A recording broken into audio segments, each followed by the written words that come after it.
All India गुजर महासभा का मैं प्रदेश अध्यक्ष चौधरी नसीम गुजर लखनऊ हैं, तो बाराबंकी से मैं लखनऊ में रह रहा हूँ। जो हमारा एक संगठन रजिस्टर्ड है, मैं उसका प्रदेश अध्यक्ष हूँ। आपकी क्या भविष्य की योजनाएं हैं समाज को लेकर? समाज में जो बिगाड़ आ रहा है, नशाखोरी वगैरह, दहेज की बहुत सारी समस्याएं, कुरीतियां पैदा हो रही हैं, तो इनको लेकर आप क्या योजना बना रहे हैं?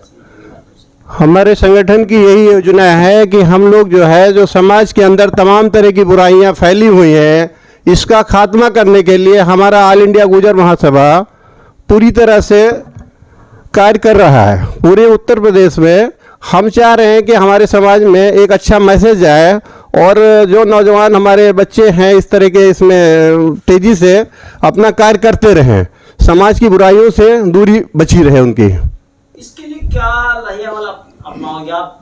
क्या कार्य योजना बनाओगे आप जमीन पे? हम अपना ये कार्य योजना चाह रहे हैं कि ब्लॉक स्तर से लेके हम अपना जो है पूरा विधानसभा ब्लॉक स्तर तक, ग्राम समाज स्तर तक का अपने नौजवान बच्चों को ये संदेश, एक मैसेज देना चाह रहे हैं कि तमाम तरह की बुराइयों से आप लोग बचिए और अपना शिक्षा पे जोर दीजिए। आप ये मैसेज जो है कि संस्थाओं के उसके मीटिंगों के माध्यम से, सम्मेलन के माध्यम से दोगे, फिर ये जमीन पर कुछ रहेगा कोई इस तरह की कार्य योजना तैयार? हाँ, हमारी जो जिले स्तर पे कमेटियां हैं, छोटी छोटी कमेटियां जो बनी हुई हैं, जो हम अपना ग्राम स्तर उसको ब्लॉक स्तर तक बना रहे हैं, उसके माध्यम से घर घर जाके हर पूरे जिले में, प्रदेश में जहाँ जहाँ हमारे पदाधिकारी हैं, पूरा जाके इसको प्रचार प्रसार के माध्यम से इसको खात्मा कराना चाह रहे हैं। दहेज एक हमारे समाज में विषैला जहर की तरह फैलता जा रहा है कि जहर दूसरा रिश्तेदार को खत्म करता जा रहा है, चाहे जमीन बेच के दे। ऐसे में आप क्या करोगे, क्या कदम उठाओगे? इसी पे हमारा पूरा जोर है। ऑल इंडिया गुजर महासभा के सारे पदाधिकारियों को, प्रदेश के सभी लोगों को अक्सर इसी में चिताया जा रहा है कि आप लोग दहेज की तरफ पूरी तरह से प्रतिबंध लगाइए। और दहेज तो हमारे समाज से पूरा खात्मा करने के लिए हमारा ऑल इंडिया गुजर महासभा जो संगठन है रजिस्टर्ड, इसी पे काम कर रहा है कि दहेज का बिल्कुल खात्मा हो जाए। और जिसको अगर देना भी है थोड़ा बहुत किसी तरह से, तो वो किसी को पता भी ना चले जाके अपना किस माध्यम से इसको करना है। हम लोग उसको अपने लोगों के बीच में एक बताया जा रहा है। शिक्षा का स्तर आप ऊपर उठाने के लिए क्या कार्य योजना बनाई? उसके लिए जगह जगह प्रयास किया जा रहा है कि जहाँ पे हमारे ऑल इंडिया गुजर महासभा के लोग हैं, पूरी तरह से वो चाह रहे हैं कि अपने नौजवान बच्चों को, या जो बच्चे अशिक्षित रह गए हैं उनको ये योजना के तहत उनको स्कूल माध्यम में पहुंचाने का काम कर रहे हैं। हमारा संगठन के लोग लगे हुए हैं कि हर बच्चा हमारा अच्छी से अच्छी तालीम करे, दुनियावी तालीम के साथ हमारी दीनी तालीम भी होती रहे। मैं इसरार अहमद राजा गुजर पूर्वांचल के जनपद अमेठी से आया हूँ। आज समाज के बहुत सारे बच्चे जो पढ़ लिखने के बाद भी कुछ आर्थिक प्रॉब्लम इस तरह के आ जा रहे हैं कि आप ऊपर नहीं जा पाते। कोई IAS की, IPS की, IS की कोचिंग इस तरह की शिक्षा ले पाते, तो ऐसे में क्या करेंगे आप? जी, हमारे इस ऑल इंडिया गुजर महासभा संगठन का मुख्य उद्देश्य ही है, 3 चीज़ों पे काम करना चाह रहा है: शिक्षा, सुरक्षा और सम्मान। शिक्षा, सुरक्षा से जो हमारे बच्चे हायर एजुकेशन लेना चाहते हैं उनको हम प्रदेश स्तर पर कोचिंग की भी व्यवस्था कराने का प्लान है हमारे संगठन का। कोचिंग के माध्यम से हम उनको हायर एजुकेशन दिलवाना चाह रहे हैं और हमारे समाज के तमाम बच्चे हायर एजुकेशन में प्रवेश भी कर चुके हैं। इस तरह से हायर एजुकेशन दिला के समाज की तमाम बुराइयों को दूर करेंगे। ऑल इंडिया गुजर महासभा की हमारी कल की बैठक हुई, उस बैठक में भी ये एजेंडा था हमारा और ये निर्णय लिया गया उस पे कि हमारा संगठन जिला स्तर पर और प्रदेश स्तर पर कोचिंग के लिए व्यवस्था करा के इस तरह के बच्चे जो कमज़ोर आय के मध्यम वर्ग से आते हैं उनको जो है शिक्षा के लिए प्रेरित करेंगे और उनको जहां भी धन का अभाव आएगा या इस तरह की और कोई समस्या आएगी उसको हम अपने संगठन के माध्यम से उस समस्या को दूर करके उन बच्चों को हायर एजुकेशन दिलवाने का काम करेंगे। मेरा नाम है मोहम्मद इरशाद, पूर्व चेयरमैन जिला पंचायत सहारनपुर। महासभा पूरे देश में, पूरे प्रदेश में बड़ी ईमानदारी के साथ काम कर रही है और हम चाहते हैं हमारी जो योजना है, हमारी योजना है कि शिक्षा पर हमारा संगठन काम करे, ईमानदारी के साथ जोड़ने का काम करेंगे और जहाँ भी जैसे भी हमारी बिरादरी को, हमारे लोगों को शिक्षा में जरूरत पड़ेगी कोचिंग सेंटर खोलने की, हम सेंटर भी खुलवाने का काम करेंगे और अपने कॉलेज भी खुलवाने का काम करेंगे गुज्जर महासभा की ओर से, और पूरी दमदारी के साथ हम अपने संगठन को आगे बढ़ाने का काम करेंगे। मैं चौधरी सलीम अख्तर, प्रदेश का जनरल सेक्रेटरी हूँ ऑल इंडिया गुजर महासभा का। और कल जनपद सहारनपुर में चौधरी मोहम्मद इरशाद पूर्व जिला पंचायत के आवास पर राष्ट्रीय कार्यकारिणी की एक बैठक ऑल इंडिया गुजर महासभा के नेतृत्व में हुई थी, जिसमें समाज में फैली कुरीतियों को दूर करने के लिए कई प्रस्ताव पर विचार हुआ और सर्वसम्मति से उनको पास करने का काम हुआ, जिसमें महत्वपूर्ण बिंदु शिक्षा, स्वास्थ्य और समाज में फैली कुरीतियों को दूर करने पर विचार हुआ। और ऑल इंडिया गुजर महासभा गांव-गांव जा कर के इस पर कार्य करेगी और समाज में जो नशाखोरी या दहेज की कुप्रथा आदि जो समस्याएं हैं उनको दूर करने का काम करेगी। मेरा नाम हाजी ज़हीर अहमद है। मैं तिलोई विधानसभा क्षेत्र का रहने वाला और भूतपूर्व क्षेत्र पंचायत सदस्य हूँ। ये समाज के सुधार के लिए बहुत अच्छा कार्य कर रहा है। जय साहब, इससे आप में थोड़ा सा रोशनी डालें, क्या कामयाबी मिली है समाज को जोड़ने में, कुरीतियां दूर करने में कोई कामयाबी मिली है? जी, ये आरक्षण के लिए भी इसने बहुत बड़ा महत्वपूर्ण काम किया, जिससे हमारी समाज को बहुत बड़ा भला हुआ और तमाम लोगों को इससे नौकरियां मिल गई। और ये चुनाव काल में इनको लोगों को हिस्सा मिलने लगा, वरना इसी की मेहनत है जिससे ये लाभ मतलब पहुंचा। मैं मोहम्मद यूनुस अमेठी से बिलोंग करता हूँ। ब्लॉक बहादुरपुर का पूर्व ब्लॉक प्रमुख भी रहा हूँ और इस संगठन में ऑल इंडिया गुर्जर महासभा का मैं प्रदेश का उपाध्यक्ष भी हूँ। संगठन किस मकसद को लेकर बनाया है? अब संगठन का मकसद शिक्षा, सम्मान। मैं मज़ाहिर राणा, राष्ट्रीय अध्यक्ष ऑल इंडिया गुजर महासभा। ऑल इंडिया गुजर महासभा एक गैर राजनीतिक दल है, संगठन है, जो पूरे देश भर में जहाँ जहाँ भी हमारी कौम के लोग रहते हैं उन तमाम लोगों की फलाह और बहबूदी के लिए कार्य करता है। ऑल इंडिया गुजर महासभा के तमाम कमेटियाँ बनी हुई हैं प्रदेशों के अंदर। J&K के अंदर है, हिमाचल प्रदेश के अंदर है, पंजाब के अंदर है, उत्तराखंड है, यूपी है, आपका हरियाणा है, दिल्ली है, और भी तमाम पूरे प्रदेश जहाँ जहाँ पर भी रहता है, गुजरात है, राजस्थान है, उन सब में हमारी ऑल इंडिया गुजर महासभा की कमेटी बनी हुई है।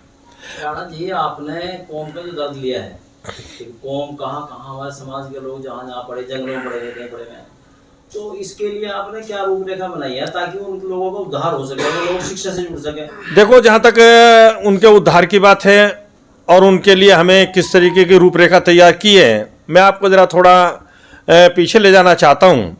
ऑल इंडिया गुजर महासभा ने अपने लोगों के लिए, जो हमारे लोग वनों के अंदर रहते थे, उन वनों में से निकाल करके देश की मुख्य धारा से जोड़ करके उनको तालीम शिक्षा देने के लिए उनको बसाने का काम किया।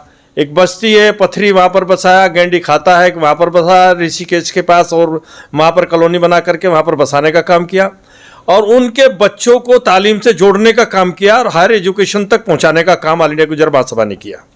उसी के साथ साथ ऑल इंडिया गुजर महासभा ने जो हमारे लोग हिमाचल प्रदेश के अंदर बहुत ही पस्ती की हालत में थे, J&K में बहुत ही पस्ती की हालत में, कोई पूछने के लिए था, सबसे निचले तबके में अगर कहीं गिनती होती थी तो हमारे समाज के लोगों की होती थी।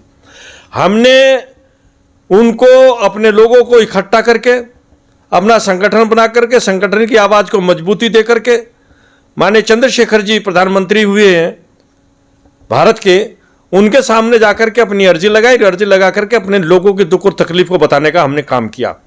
जिस पर माननीय चंद्रशेखर जी ने हमारी कौम के लोगों को एसटी का दर्जा देकर के वो फायदा देने का काम किया है कि जिसकी वजह से आज हमारी कौम तालीम स्कूलों की तरफ भी जा रही है, नौकरियों की तरफ भी जा रही है और बड़े ऊंचे पदों पर भी बैठने का काम किया जा रहा है। राणा जी, आपने अभी भी बताया है कि राजनीति से इसका संगठन का कोई मतलब नहीं है। बिना राजनीति के आप कैसे अपने अधिकार ले सकते हो, इसका बताएं थोड़ा सा। देखो, राजनीति का मैंने इसलिए किया है कि हमारा संगठन गैर राजनीतिक है। हमारे लोग जो भी हिंदुस्तान के अंदर पॉलिटिकल पार्टियां हैं वो उनकी इच्छा के ऊपर निर्भर है कि वो किस पार्टी में जाना चाहते हैं, किस पार्टी में नहीं जाना चाहते हैं, वो किस पार्टी की विचारधारा में रहना चाहते हैं और किस पार्टी की विचारधारा से उनका मेल नहीं खाता है। इसलिए हमने इसको गैर राजनीतिक रखा, जिससे सब लोग, वो किसी भी पॉलिटिकल पार्टी से ताल्लुक रखता हो, वो सब संगठन के साथ जुड़ सके। क्योंकि आपको पता है राव साहब कि हमारे मुल्क के अंदर लोकतंत्र कायम है। लोकतंत्र के अंदर सबसे बड़ी ताकत वोट की होती है और जो कौम वोट की ताकत नहीं समझती वो हमेशा तबाह और बर्बाद हो जाती है। इसलिए हमने ये पाबंदी नहीं लगाई, बंदिश नहीं लगाई। हमने कहा कि आप अपने वोट की ताकत से और अपने इकट्ठा होने की ताकत से अपने बच्चों के लिए, अपनी कौम के लिए वो सारी चीजें हासिल करने का काम करो और जहां जरूरत पड़ती है हम उनके साथ खड़े होने का काम करते हैं।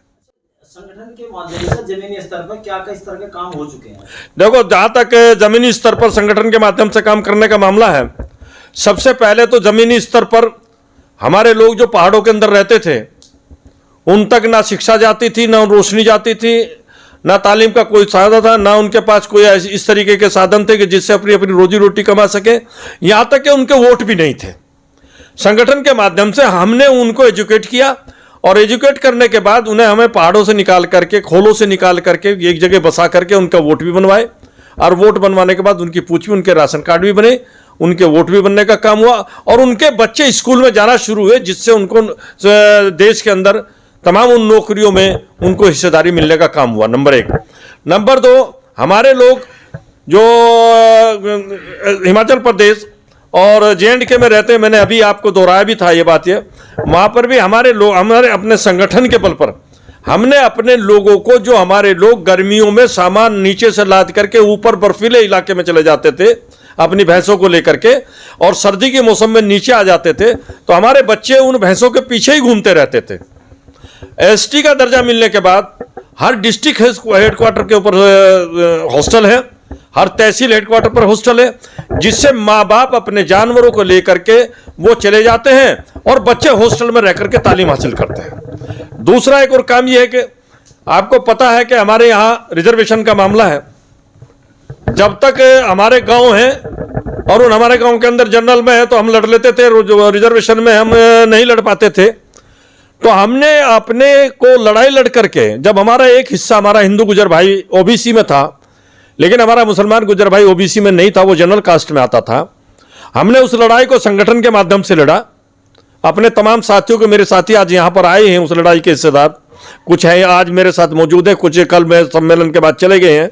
हमने उस लड़ाई को लड़ने का काम किया और हमने अपनी कौम को उस बैकवर्ड के अंदर, पिछड़ी जाति के अंदर लाने का काम किया, जिससे हम भी अपने प्रधान बना सके, मेंबर बना सके, जिला पंचायत का सदस्य बना सके, जिला पंचायत का अध्यक्ष बनाने का काम रिजर्वेशन के रिजर्व सीटों पर भी हम कर सकें। राणा जी, आज समाज में दहेज नाम की बीमारी जबरदस्त फैल रही है, इसके लिए क्या मुहिम चलाएंगे ताकि लोग? देखो, इसके लिए राव साहब, जहां तक आपने दहेज का सवाल है, कि हमारे बहुत लगभग 40-45 साल से हम दहेज के खिलाफ लड़ते चले आ रहे हैं और उसका इफेक्ट भी है हमारी बिरादरी के अंदर।